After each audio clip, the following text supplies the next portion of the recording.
হচ্ছে mental peace, এই মানসিক শান্তি।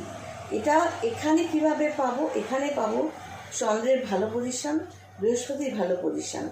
এই দুটো যদি ঠিক থাকে তাহলে কিন্তু মানে চন্দ্র মানে মানসিকতা আর লগ্ন মানে মাথা থেকে পা পর্যন্ত তুমি কীরকম দেখতে হবে।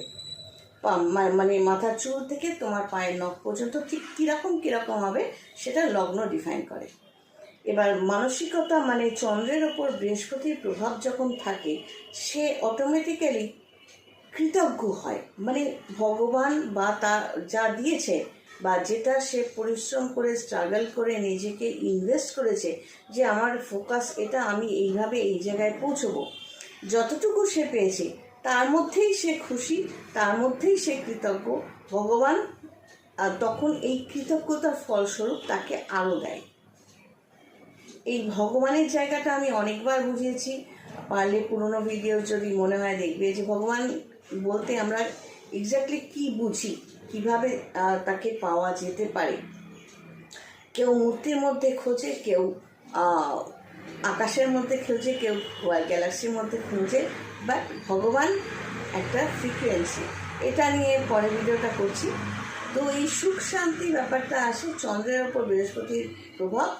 তাতে একটা মানুষ যেভাবে হাজার অসুবিধে সত্ত্বেও লড়াই করলো, নিজেকে এস্টাবলিশ করলো, সে তার জন্য ভগবানের প্রতি কৃতজ্ঞতা প্রকাশ করলো, তাতে ভগবান তার জন্য আরও দেবে এবং তাকে আরও সাকসেসফুল করবে তার পেশাতে।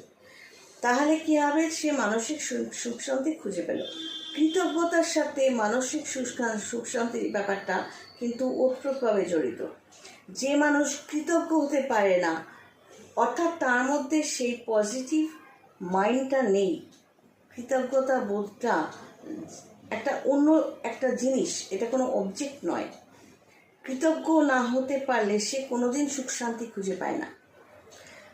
ব্যাপারটা হচ্ছে সুখ শান্তি এগুলো হয় আমি যা কিছু পেয়েছি সেগুলোতে আমি খুশি, আমি ভগবানের প্রতি কৃতজ্ঞ যে আমার লড়াইতে সে সাহায্য করেছে, আমি নিজের জায়গাটায় পৌঁছতে পেরেছি। এই যে মানসিকতা, এটা সুখ শান্তি এনে দেয়। আর অনেক মানুষ বা বহু মানুষ এরকমও আছে যে হয়তো আগের জন্মের কর্মফলে বা এই জন্মের কর্মের ফলে সে অনেক কিছু পেয়েছে, কিন্তু চন্দ্র আর বৃহস্পতিটা খারাপ থাকার দরুন সে কৃতজ্ঞ হতে পারে না যে এই মানুষগুলো থেকে আমি এইগুলো পেয়েছি, এবং সেই জন্য সে মানসিক শান্তি কোনোদিন পায় না। নর্মালি চন্দ্র বৃহস্পতি খারাপ থাকলে, এর আগের ফার্স্ট ভিডিওটা বললাম, হিংসুটে হলে